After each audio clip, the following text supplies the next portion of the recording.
BJP গভৰ্ণমেণ্টে এটা কাম কৰিছে যে সকলো এমএলএকে 126টা এমএলএকে সমান পুঁজিৰে পুঁজি দিছে, কাকো কম দিয়া নাই। নিজৰ পুঁজি এলইডি ফাণ্ডৰ পৰা বহুত কাম কৰিব লগা আছে, এমএলএবিলাকে কৰা নাই। আজি অলপ আগতে কৈছে যে ৰাজমিতা যিটো ৰাস্তাৰ কথা কৈছে, আপুনি আহিছে চাগে চাইছে ৰাস্তাটো, এই ৰাস্তাটো আজি কিমান বছৰৰ পৰা তাতে ভাঙি এনেকুৱা অৱস্থা হৈ আছে ৰাইজৰ। এমএলএ ফাণ্ডত পইচা আছে, এমএলএ কিয় কৰা নাই? তাৰমানে এমএলএ এইবিলাক মানে দেখাই মানে ভোট লোৱাৰ এটা মানে ভোট বেংক বনাই আছে। এইবিলাক মানে চৰকাৰক দোষাৰোপ কৰি পেলাই, চৰকাৰৰ কোনো দোষ নাই। চৰকাৰে চব সমষ্টিতে ছেম কাম কৰি আছে আৰু কাম হৈও আছে, উন্নয়ন হৈ আছে, ৰাইজে দেখি আছে। চৰকাৰে কেনেকুৱা অৰুণোদয় দি আছে, চব ঘৰে ঘৰে দিছে, পাৰ্চনেলি কাকো দিয়া নাই। জিপিৰ আণ্ডাৰত দিছে, গোলকৰ আণ্ডাৰত দিছে। আমাক বিজেপি কৰোঁ বুলি, আমি এজিপি কৰোঁ বুলি আমাক দিয়া নাই, সকলো ৰাইজক দিছে। ইয়াত কোনেকৈ পাৰ্চনেলি ডেভেলপমেণ্ট হৈছে। মই মহিলাকে পিছলৈ আহিব বিচাৰিছোঁ, মহিলাসকলে কি সুবিধা পাইছে কওকচোন। মহিলাসকলৰ সুবিধাৰ কাৰণে এখন চৰকাৰে বহুত কিবা কিবি কৰিছে।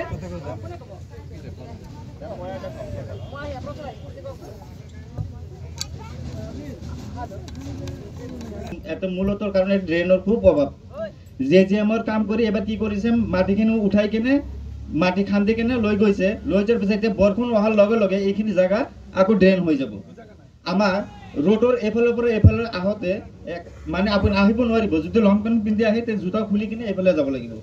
এইটো সময়টো অহা নাই, আহিব আৰু কি। কিন্তু আমি বহুত দিনৰ পৰা কৈ আছোঁ আমাৰ জলচৰ বজাৰতে ড্ৰেইন লাগে, এতিয়ালৈকে ড্ৰেইনৰ এটা চেংচন হোৱা নাই। ড্ৰেইনৰ আহে, পইচা বোলে আহে, শুনা পাওঁ, কিন্তু ড্ৰেইনৰ কাম নহয়। কিমান দূৰ সঁচা? ড্ৰেইনৰ পইচা আহে কিন্তু ড্ৰেইনৰ কাম হোৱা নাই, হয়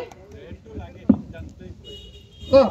বজাৰখনত মূল বজাৰখনে আকৰ্ষণ, কিন্তু তাত ড্ৰেইনৰ ব্যৱস্থা, পইচা আহে কিন্তু ড্ৰেইন নহয়। এই চাইডতে মই এটা কথা ক'ব গৈছিলোঁ বাইদেউ, আপুনি এটা অনুভৱ কৰিব, জাষ্ট পীৰবাৰী কাটাৰীয়া য'ত আছিলে আপুনি মাজাৰৰ শ্বৰীফৰ পৰা যে আপুনি পশ্চিম ফালে আহিলে, এই নেতা কেইগৰাকী শুনিলে অলপ মোক দুখ কৰিব, কৰক। 3জন নেতাৰ কথা কৈছোঁ, আফতাবুদ্দিন মোল্লা, মহিউদ্দিন চাহেব, শ্বাহাবুদ্দিন।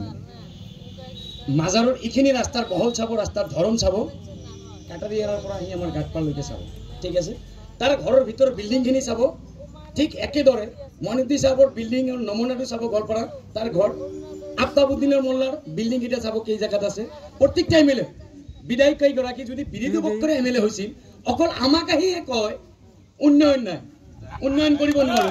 কিন্তু দুখ লাগে, আমি কিন্তু ভোট দিছোঁ, এই কালপিতকেইটা প্ৰত্যেকটাক ভোট দিছোঁ। আমি চাহাবুদ্দিক দিছোঁ, মহিউদ্দিন চাহাবক দিছিলোঁ, আফতাব মোল্লাক দিছোঁ। দুখ লাগে, তোমালোকৰ উন্নয়ন কেনেকৈ কৰিছা বাবা, চুৰি কৰিছা নেকি? দুখ লাগে। সেইকাৰণে আমি কৈছোঁ, সমূহ ৰাইজ, সমূহ জলস্বৰবাসী, আমি তিনিবাৰ নহয় 100 বাৰ এনেকৈ ঠগিম, যেতিয়ালৈকে আমি হাতডাল দাঙি নধৰোঁ, তেতিয়ালৈকে আমাক ঠকাই থাকিব। আমি চতুৰ হ'ব লাগিব।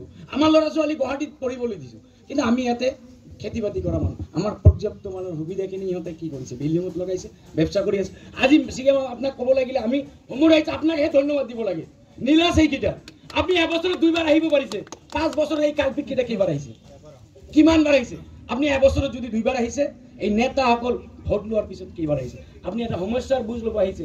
এই কেইগৰাকী বিধায়ক ভোট লোৱাৰ পাছত যদি 5বাৰ আহিছেহেঁতেন, 5 বছৰত অন্তত আমি শুকুলিহেঁতেন 5টাকৈ সমস্যাৰ সমাধান হ'লে 15টা সমস্যাৰ সমাধান হ'লেহেঁতেন। ইমান দিনে দুখ লাগে। সেইকাৰণে গাটো ভাল নহয়, মানে ৰোজা ৰাখিছোঁ তো খঙতে।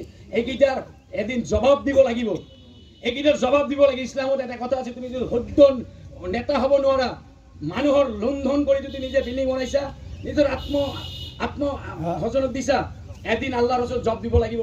চিৰদিনৰ কাৰণে নাই, এদিন গুচি যাব লাগিব সেই পৃথিৱীৰ পৰা। এদিনে তোমাৰ বিল্ডিং খহি যাব, তোমাৰ দেহা খহি যাব, অকল হাতীডাল কংকাল হৈ যাব।